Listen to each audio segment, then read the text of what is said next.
Welcome to Inputs to Action. I'm Dr. Lisa Toppin, and I'm excited today to welcome back a familiar voice. You've heard her before on Blazing Your Path. Raquel Tillman, owner of Tillman Insurance Advisors, is my guest. Raquel, welcome. Thank you for having me, Lisa. I'm glad to be back. Yeah, no, it's good to continue the conversation with you, and important to do so because as we are operating in what I'm going to call extended COVID, the issue around small businesses is playing large, right? Not just in terms of sort of the survival of them and the government support of them, all so many issues. But I know it shows up in the context of your business because you focus in on business insurance. So I thought it would be good for us to really have a good conversation around just what you're seeing and what might be helpful to small business owners. So let's dive in. How do you, what qualifies as business insurance? What is it? So business insurance really are those insurance coverages that protect your business. That's kind of at a high level. So that could include your auto, if you own a vehicle in the name of your business. It could include protecting your inventory, your computers, desk, your business, personal property. It could include protecting your employees, which is workers' compensation. It includes general liability, which protects you if someone sues you, someone maybe slip or fall, or, you've done something and someone wants to sue you.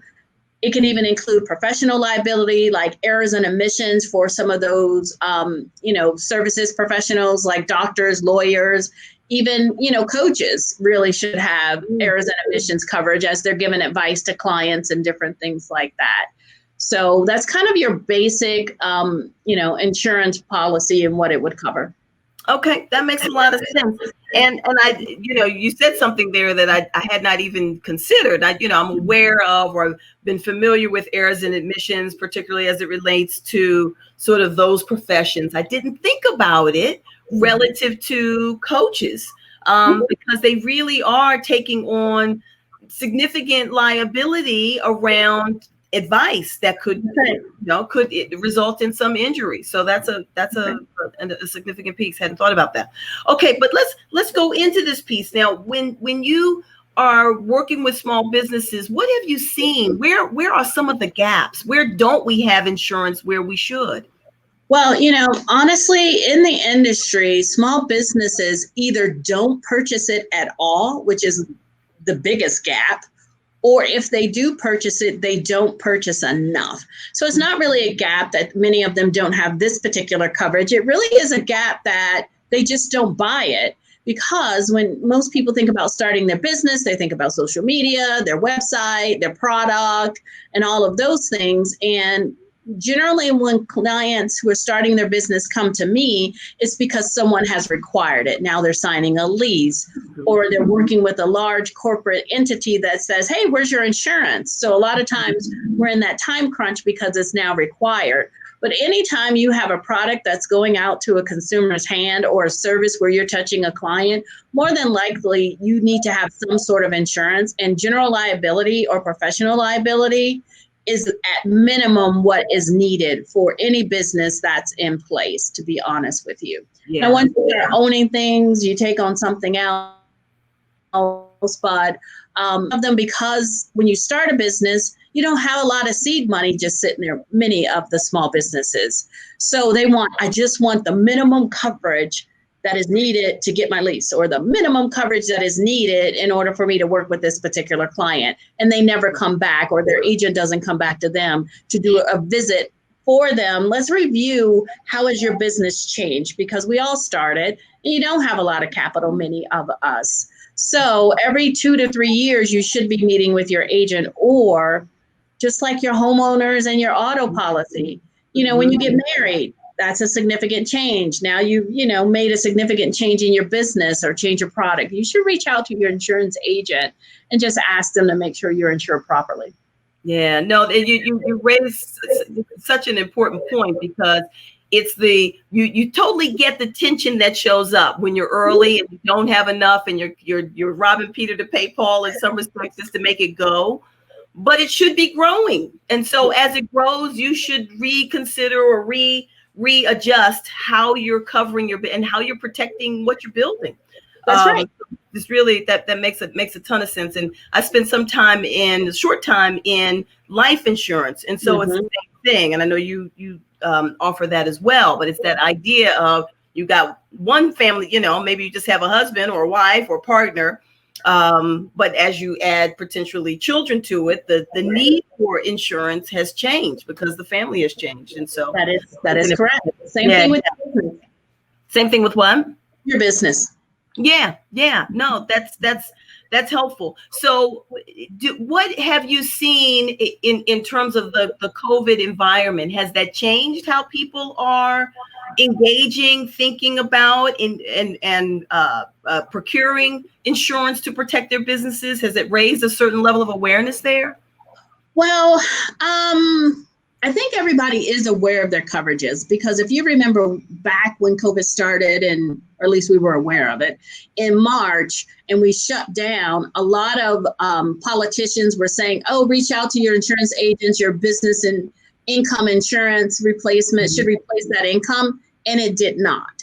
So a lot of people then began to question, well, what does my policy cover if this isn't covered, right? Because that's a property insurance. So you needed to have property damage for your business income coverage to come into play. And that's still working its way through the courts. But now people are beginning to ask more questions to make sure, are they aware? Business are beginning to shut down. So we are beginning to see that trickle in, because, I just heard just this morning, someone give a statement that 48% of small businesses, or maybe even minority-owned businesses, are closing at this particular point in time. So from that standpoint, we are seeing a decrease in payroll because, some employees were furloughed. We're beginning to see businesses close. So we're beginning to see that. But on the flip side, people who were laid off or furloughed are now starting businesses. They're taking that as an opportunity. So we're beginning to see just smaller businesses crop up now because I had an idea and I always wanted to do it. So we're beginning to see kind of the cycle of business life come through. Oh, that's encouraging. I don't know that we're really hearing that. So it's good that you're seeing that. One door is closing and others open. Right. It's good That's news. right. Yeah. And it makes sense. I mean, I think the circumstances do really position us to rethink about how we're living, and there are a ton of services and a ton of things that we've discovered that we need. I saw one report on a woman who is making masks that are amazing. They actually have a hole for a straw. So she's been really, really thoughtful about, what that looks like, because we're going to be living with this for a minute. That's now, right. You mentioned workers and folks being furloughed, and I know one of the aspects of your business is workers' comp. So go into that a little bit. Because we're all working from home, so how should employers start thinking about workers' comp when we're not talking about the formal workplace as we knew it?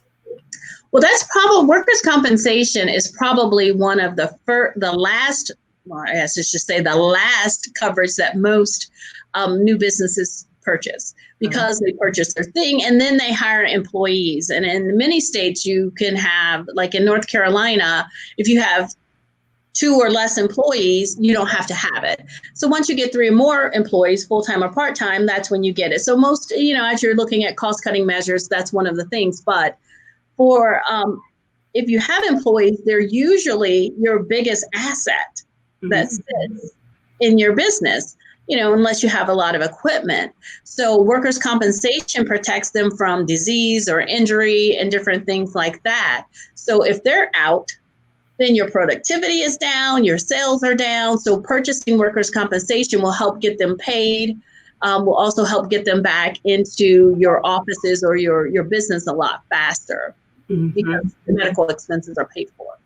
So from that standpoint, we're seeing a lot of people purchasing that now. Okay, that's okay. That makes sense. And so for some of the companies that are having their employees come back to the office, because you mentioned disease, does workers' comp typically cover COVID? So if I come back into my office, I believe I've contracted COVID by being in the office. Would that cover that?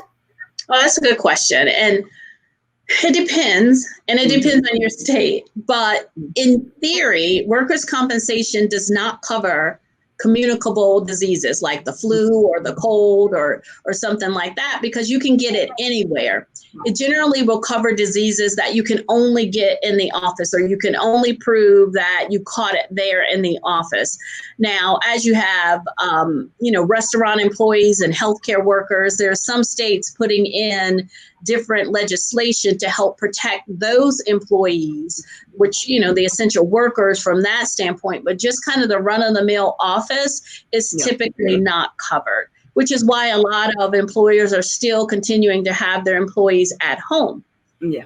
And that just brings a different risk, right? So if you think about working from home, your employer has used to be an HR, an HR professional, probably still are in some fashion. You know that you have no control over what that employee does. Right. You have no, control over that environment that they're working in. And most people tend to work longer hours. So you have the neck and the fatigue and the eyes and the corporate tunnel and all those different things. So I would encourage, if you have desk employees at the office, at home and not at the office, to make sure their workspace is set up, and give them what the tools they need to set that up, so they're not sitting, on their couch with their laptop working. Right. And that's because it's covered. If they got injured at home, they still be covered. It's a great point. And I mean, one of the things that I appreciated when I was in the office was you would get an ergonomic review. They would come to your desk, and they would see how you're sitting, and they would figure out whether that's the right chair, and they get you all set up. You don't have that at home. And some of us are fortunate to have a desk, but many people don't necessarily have sort of a designated office. And so they are sitting on couches and dining room tables and kitchen tables, which aren't necessarily ergonomically correct for that either. So I think you are going to see some issues there. And it sounds like employers really need to be thinking about that and paying attention. I'm going to say small and large. I don't know. Small and large, right. There are a lot of resources out there that can, just on YouTube and on the web and, different places will provide you with how to have your employees set up their particular workspace, however it is, so that it works for them and, based on your size and height and different things like that. Yeah. Now, from an employee's perspective, what should they be thinking about in terms of making sure that they're sort of covered and safe, and knowing sort of what the boundaries are, and if there are coverages that they ought to take on for themselves? I don't know if that's relevant. Yeah. No, good question. I can't think of any coverages that an employee should gather from that standpoint. They can check with their homeowner's insurance to make sure anything that they own in the office, like their desk and those things, but that is typically covered. But their employer's computer would not be covered by their homeowner's policy. But, they just need to be safe and take breaks and, get up from the computer, things that you would normally do in the office. They don't want to be hurt either. That doesn't feel good. So get up from your desk. I think I heard something this weekend on one of the morning shows that after you send, 2 emails, get up, look up, and sit back down. Make sure you take some stretch breaks and different things like that. We'll just help them feel better about themselves while they're working at home. Yeah, no, that's good advice. That's good advice. I'm gonna really try that to see if I can go into a rhythm of sending a certain amount of email, whatever it is I'm doing, and then stand up and take breaks. I've seen people standing up in the Zoom calls, and so okay, you're inspiring me. I'm gonna have to try that a bit, see if I can get something going here. It's just good. One of the things I wanted to ask you this, because one of the things that we've seen right after George Floyd, Breonna Taylor, and others, their murder, we saw just a focus in on the Black community, a Mhm. focus in on Black business. Mhm. And I'm wondering if you felt that uptick Mhm. in particular, and how has that impacted and or changed your business? Oh, sure. Definitely, I would say about maybe April, May, maybe even early June. I definitely would get calls from all types of, clients, friends, referrals from others that said, hey, someone was looking for a Black agent and I recommended you, and definitely had a lot of activity right at the height of that movement and the different protests. And I'm not hearing that as much from different, we're just not getting that level of activity. It could be that people are back to school, things are back to normal, but it has definitely waned since the height back in, May, June timeframe. Yeah, no, I wondered about that because I had a colleague who said, look, after Tamir Rice's murder, I really wanted to pay attention and to stay engaged, and I didn't. And so then George Floyd, of course, brought it back up. And so her statement was, I don't want to forget and I don't want to lose energy about it. And I think what you're describing is the community losing energy about it a little bit. And so I'm glad to sort of put that back on the table. We cannot lose focus. We really do have to keep the foot on the gas and continue to pour in and restore and build the Black community, and much of that has got to be done through Black business. Well, that's true. Mhm. Honestly, one of the things, even myself, being more intentional about the vendors and referral partners and different things like that, I've been more intentional about it as well. And joined this group, the Black Business Group of Charlotte, and that helps build Black businesses, supporting each other as well. And it kind of starts there. And then when you ask me for a referral, I have one already, and I think that's part of that each one. So, I have seen a little uptick on Black businesses supporting each other from that standpoint. And that's been really positive to see. Yeah, that's huge. And of course, we've had a conversation with Maggie Anderson, who has been championing the idea of Black business for a long, long time. So she continues on the march. But I'm so excited to see that there are others joining, and that there is a community and a coalition in Charlotte, and that we're supporting each other. It's fantastic.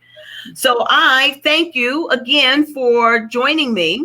It's been an enlightening conversation, and an important one, because we really do want to support Black business, and we want small business to pay attention to how they are structured and how they are covered. So thank you for all of your insights there. You're welcome. I appreciate it. Listen, I can't say this is your second appearance. I can't say you won't be back. I'm kind of thinking you will be. Thank you. So we'll do it again for sure.